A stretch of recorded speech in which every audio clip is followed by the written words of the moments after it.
Bienvenue dans cette nouvelle édition du 12-15. Au sommaire, la Ligue arabe se réunit ce mercredi au Caire pour mettre en place la force militaire panarabe décidée lors du dernier sommet. L'Égypte pourrait y occuper une place prépondérante. Où en est le dialogue politique à Djibouti? L'opposition avait salué la mesure d'amnistie annoncée par le pouvoir, mais les dispositions prévues par l'accord cadre n'ont pas été appliquées. Terminer les programmes scolaires malgré les retards accumulés par l'épidémie Ebola.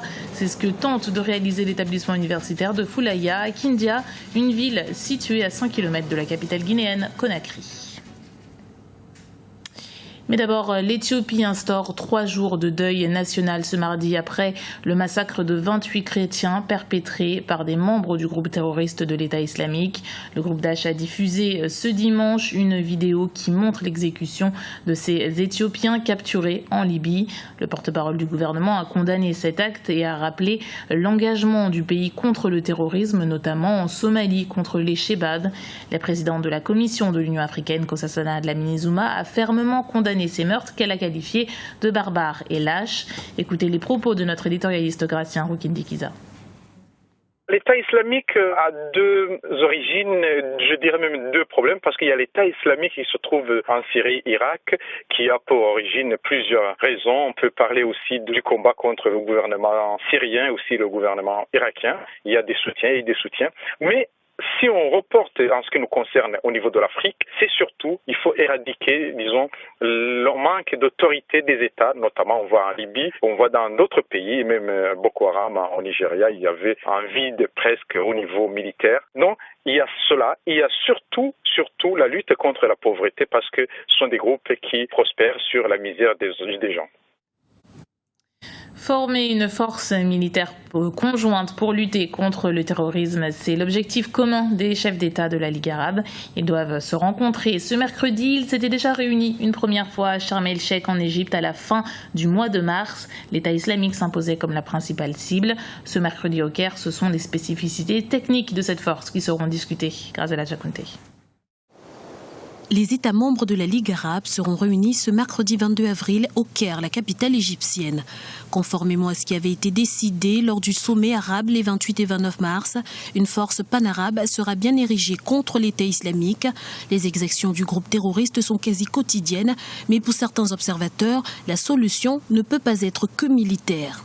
C'est bien beau de mobiliser des militaires colossaux pour lutter contre des nébuleuses, mais encore faut-il assurer la construction des États et de répondre aux questions, aux besoins sociaux qui alimentent parfois les stratégies des terroristes. Donc sur ce plan-là, je pense qu'il faut une mobilisation sur le plan militaire, mais il faut aussi voir dans quelle mesure cette mobilisation militaire peut s'exprimer sur le terrain. Ce mercredi, 3 points seront particulièrement décidés.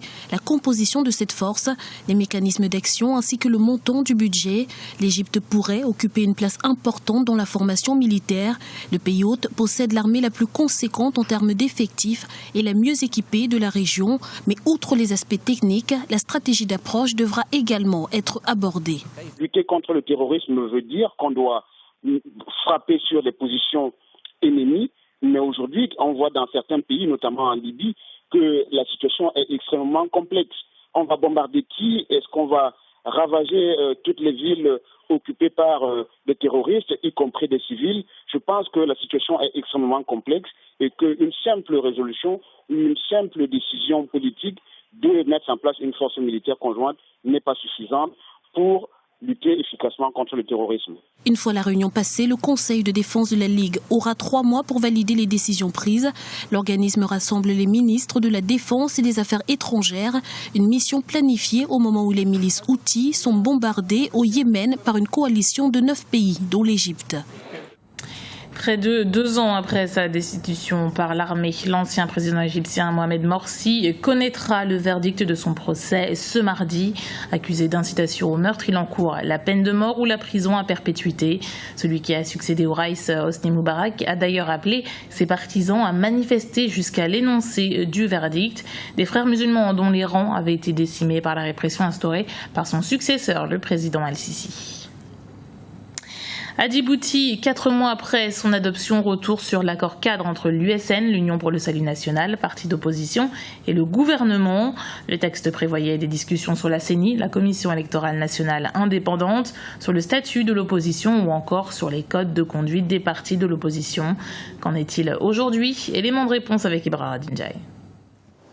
Le dialogue politique entre la majorité présidentielle UMP et la coalition de l'opposition, l'Union pour le Salut National USN, à Djibouti et en dents de scie.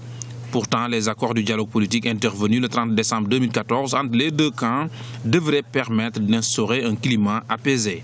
Mais pour l'opposition, plusieurs points de cet accord restent en suspension. Il est vrai que le dialogue politique s'est engagé en août 2013. Il est allé des blocages en reprise jusqu'à la signature de cet accord cadre de décembre 2014. Les négociations ont, dans la foulée de cette signature, commencé, notamment autour de réformes démocratiques et de questions immédiates. Mais au jour d'aujourd'hui, l'accord reste pour l'essentiel à mettre en œuvre. Et il n'y a pas eu d'accord, en effet, sur la CENI, la Commission électorale nationale indépendante, sur les statuts de l'opposition ou les codes de conduite des partis politiques. Or, une échéance électorale importante, à savoir l'élection présidentielle d'avril 2016, se profile déjà à l'horizon. Le gouvernement a approuvé lors du Conseil des ministres du mardi 7 avril un projet d'amnistie en faveur des militants et des personnalités de l'opposition condamnés pour les événements liés à la crise post-électorale de 2013. Mais pour l'opposition, l'amnistie devrait être générale. Sur les questions immédiates aussi, il reste beaucoup de choses à mettre en œuvre, comme le rétablissement des personnes lésées dans leurs droits, cette amnistie qui doit bénéficier à tous les membres de l'USN injustement condamnés. Il y a aussi le rétablissement des élus locaux dans leurs mandats, le maire de Djibouti et ses adjoints. Et donc voilà, l'opposition a fait, elle, sa part de l'accord cadre. Et c'est un constat que je fais, hein. Je ne raconte pas d'histoire. L'accord reste au jour d'aujourd'hui, pour l'essentiel, à mettre en œuvre. Et ce n'est pas du fait de l'USN. Rappelons que la signature, le 30 décembre 2014, de cet accord cadre entre le pouvoir et l'opposition avait mis fin à plus de 20 mois de crise politique dans le pays. Les forces de l'ordre ont contenu le mouvement de contestation de l'opposition à Conakry ce lundi en Guinée. Une manifestation d'envergure nationale avait été annoncée pour protester contre le calendrier électoral. Mais la circulation sur l'autoroute Le Prince a été interdite. Des affrontements y avaient eu lieu les 13 et 14 avril et s'étaient soldés par 3 morts et une dizaine de blessés. Le gouvernement parle, lui, d'un bilan de 2 morts. L'opposition poursuit son appel à la mobilisation et par ailleurs, les deux partis se sont entretenus ce dimanche. Une première depuis 1 an et demi.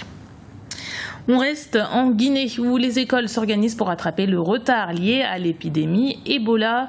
Au centre universitaire de Foulaya à Kindia, une ville située à 180 km de Conakry, la capitale, responsables et étudiants ont décidé d'intensifier les horaires et pour boucler le programme à temps. Reportage à Kindia de notre correspondant Mohamed Lamine Solano. Au centre universitaire de Foulaya, l'ouverture tardive des classes cette année en Guinée n'entrave pas l'évolution des programmes de cours. Les établissements scolaires du pays ont cependant enregistré 4 mois de retard sur le calendrier à cause de l'épidémie d'Ebola. Mais ici, et comme dans beaucoup d'écoles du pays, un planning spécial et consensuel est mis en place par l'encadrement et le conseil des étudiants pour boucler les programmes de cours. La première solution, c'était d'abord de supprimer les congés. La deuxième solution, c'est qu'on fait les cours les dimanches. La troisième solution, c'est que les cours qui se faisaient une fois par semaine ont été doublés. Donc c'est autant de mesures qui ont permis à la date d'aujourd'hui d'épuiser la plupart de nos programmes. 4 mois après l'ouverture des classes, les autorités estiment à 80% l'évolution des programmes de cours enseignés. Au départ réticents pour le rythme intensif des cours, les étudiants ont fini par adhérer à ce calendrier spécial. Quand nous étions venus, ils ont dit de venir de 8h à 17h, on n'était pas habitués, ce n'était pas du tout facile. Mais ça ne reste que 3 matières pour clôturer le tout. En fait, lorsque nous sommes venus, le directeur général il nous a parfaitement dit que c'est une année spéciale.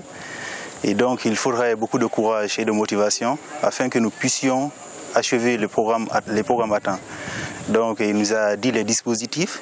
Il nous les a expliqués et nous avions pris conscience de ces faits et vraiment avec la motivation, nous avions adhéré. L'existence d'un foyer d'étudiants sur le campus, contrairement aux universités publiques de Conakry, et la mobilisation de primes de motivation pour le corps professoral ont notamment permis d'atteindre ce résultat.